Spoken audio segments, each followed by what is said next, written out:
Fala, investidor, tudo bom com você? Hoje eu vou falar sobre as ações da Magazine Luiza, que estão apresentando uma boa alta nos últimos dias. Vou fazer aqui a análise dos resultados e vou deixar a minha opinião, se vale a pena ou se não vale a pena investir em Magalu. Então, será que é uma oportunidade MGLU nesse preço? Para você saber mais sobre a empresa, vem comigo no vídeo até o final e já chega logo deixando a likezeira. Agora, sem mais delongas, vamos para a análise. Bom, estou gravando esse vídeo no dia 13 de agosto, o mercado ainda não abriu. Nos últimos dias, né, se a gente pegar os últimos 5 dias, ela subiu 12% em 5 dias. É uma bela porrada, né? Porém, no ano, ela está acumulando a queda de 32% e nos últimos 12 meses, uma queda de 51%. Então, comenta aqui, você está comprado em Magalu? Qual é o seu preço médio aí na empresa? Você acha que é uma oportunidade as cotações nesse preço? Deixa aqui nos comentários. Bom, a Magazine Luiza dispensa comentários na empresa do setor de eletrodomésticos. Ela tem aí outros segmentos, né, de atuação ali, como por exemplo a Netshoes, né, que vende ali produtos esportivos, etc. Mas o foco dela aqui, né,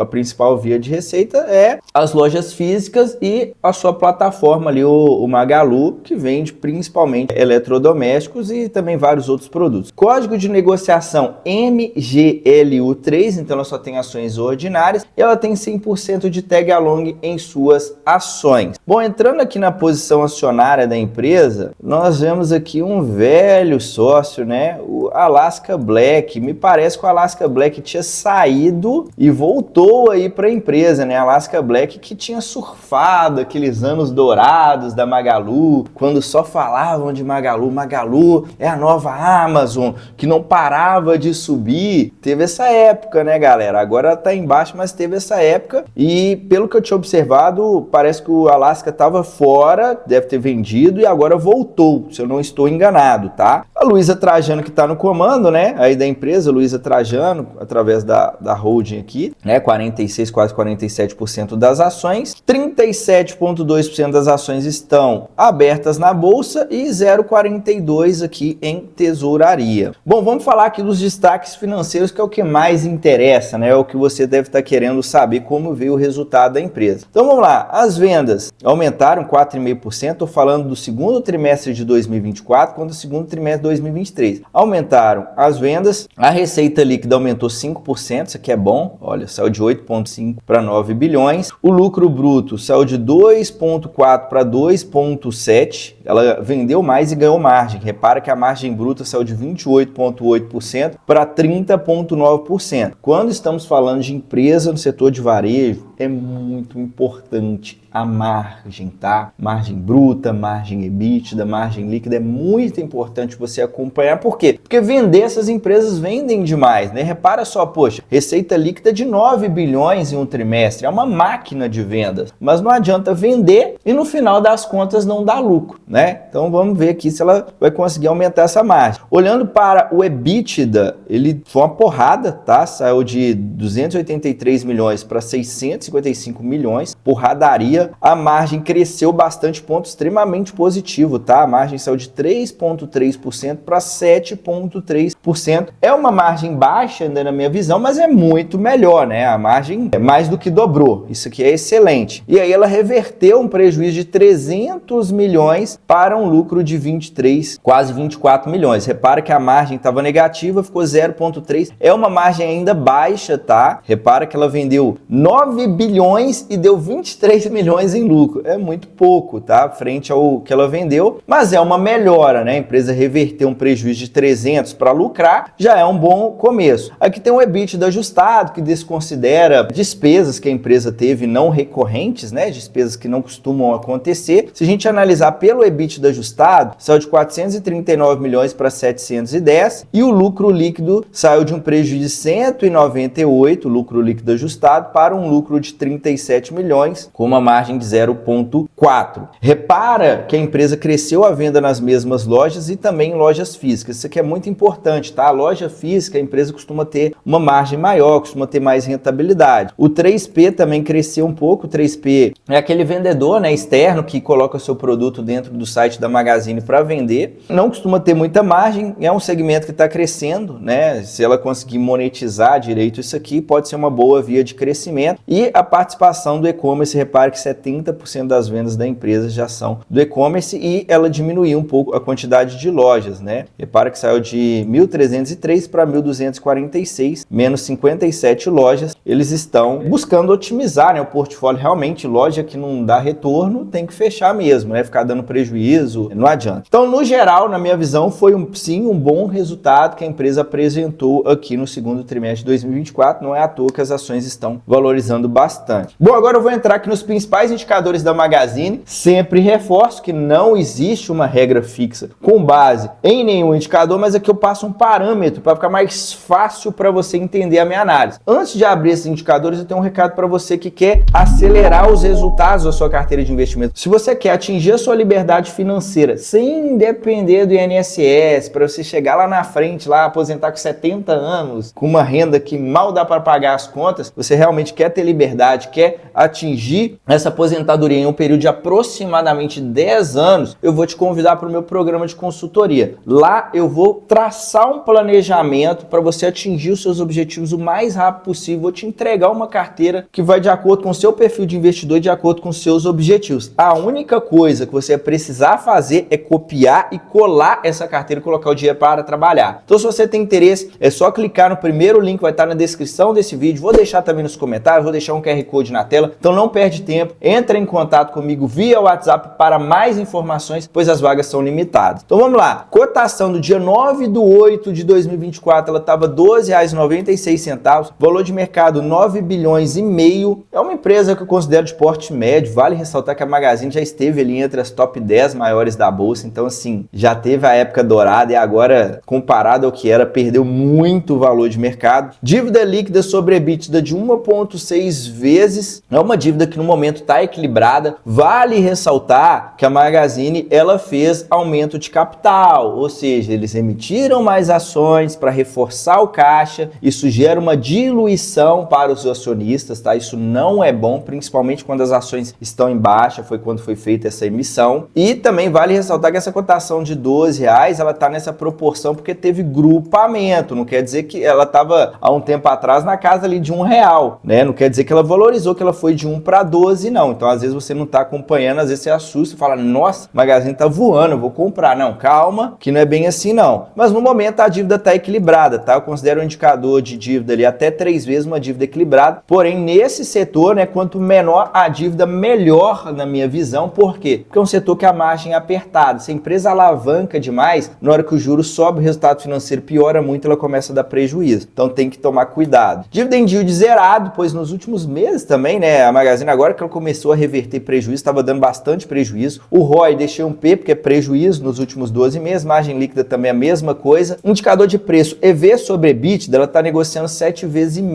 o EBITDA dos últimos 12 meses. Então eu estou analisando pelo EBITDA, nem estou considerando ali depreciação, nem resultado financeiro, para a gente ver, né, se operacionalmente quanto que ela está valendo ali, né, frente ao lucro operacional. 7,5 vezes eu diria que não está caro nem barato, considero um múltiplo de preço equilibrado. Vale ressaltar que o EBITDA, no último resultado, você viu ali que o EBITDA deu uma porrada, né? Então ela continuando mantendo esse crescimento, pode ser que esteja barato, tá? Até difícil da gente analisar nesse tipo de cenário. Olhando o histórico de lucros e proventos, que na minha visão o mais importante é dar lucro nesse setor, repara que ela vinha bem, aí deu um prejuízo, ela começou a engrenar, foi a época dourada da Magazine 2017 para frente. Ela veio em um crescimento monstruoso até 2019, repara que o resultado piorou, ela foi pagando dividendo, mesmo com o resultado piorando, a cotação continuou subindo, o mercado entrou em um ciclo de loucura e os juros estavam baixos. Então juros baixos para esse tipo de empresa é o paraíso, não para de subir, a máquina. Mas aí a uma hora a conta chega, né? O juros subiu, o que aconteceu? O prejuízo foi só aumentando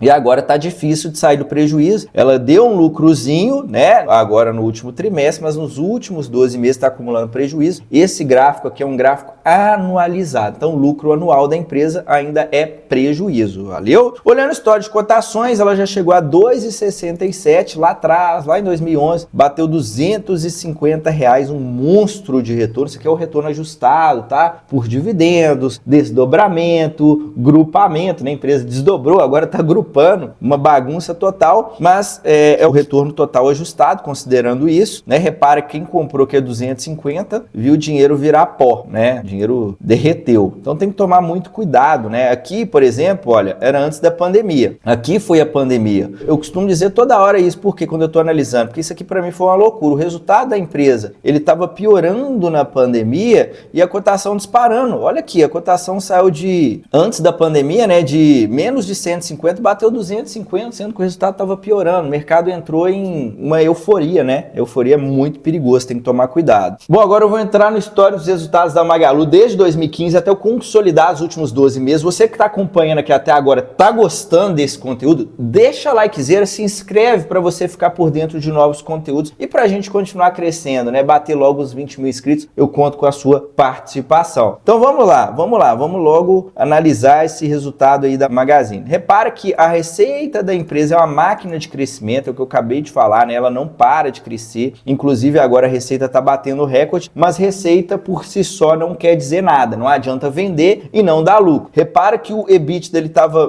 crescente, né, até 2019, é aquilo que eu falei, 2020 ele piorou, 2021 terminou de piorar, aí 2022 ela parecia que ia recuperar, depois foi só ladeira abaixo e agora tá voltando a melhorar. Então fica naquilo, sobe, desce, sobe, desce. Olhando pro EBITDA, eu não vou falar assim que tá horrível, né, porque repara que apesar desse sobe e desce, esse resultado bem ruim em 2023, a empresa, ela, de certa forma, ela tá ainda em uma certa crescente comparado ao que era no passado. Só que, quando a gente olha o resultado financeiro, olha que o resultado financeiro era negativo em 400 milhões, né, 500, 2019 foi só 70, e agora, na de 2022, apesar do EBITDA ter batido o recorde foi em 2022, foi depois da pandemia. O resultado financeiro pesou em 2 bilhões, ou seja, ela vendeu 37, ela deu um EBITDA de 1,9 e fechou em um prejuízo de quase 500 milhões. Aí na hora que o EBITDA piorou, aí o prejuízo piorou mais ainda, ela deu quase 1 bilhão de prejuízo em 2023 e agora ela vem arrumando a casa, o resultado financeiro está melhorando aos poucos, né? Repara que os juros mais baixos dá uma aliviada no resultado financeiro da empresa e aí ela está conseguindo fechar aqui num prejuízo de 234, ainda é prejuízo, né? Repara que margem, ela já teve margem melhor de 8, 9%, agora está em 4%, está melhorando a margem EBITDA. A margem líquida tem alguns anos aqui já que não fecha positivo. O melhor ano da empresa foi o ano de 2019, que ela atingiu 5% de margem, que na minha visão ainda é uma margem baixa, tá? Geralmente eu gosto de uma margem de pelo menos 10%, tá? Então 5% é baixo, mas para o setor de varejo, se ela conseguisse manter isso acima de 5% já seria bom,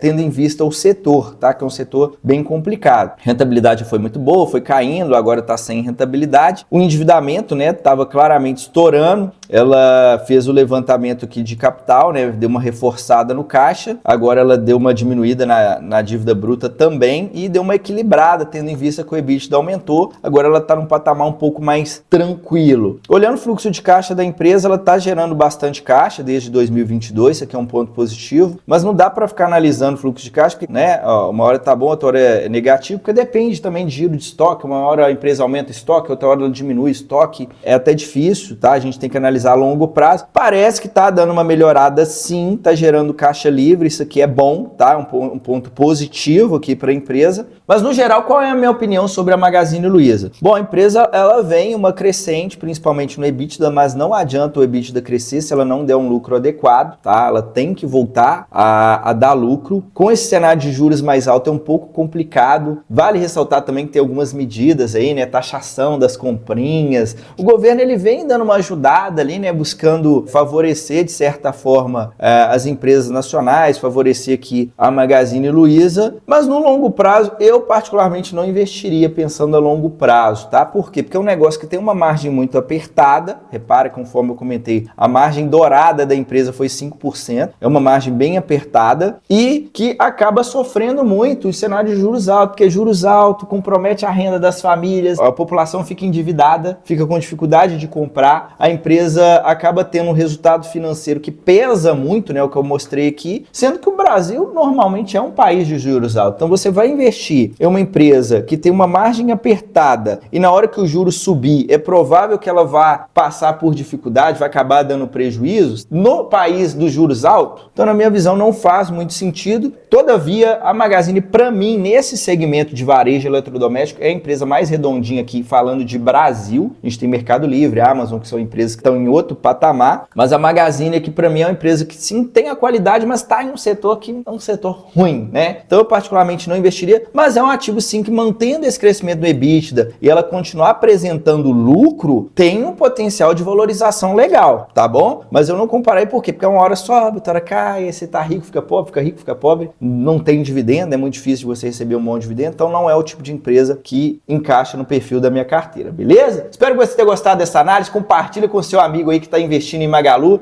e deixa nos comentários se ficou alguma dúvida. A gente se vê no próximo vídeo, até a próxima, tchau, tchau!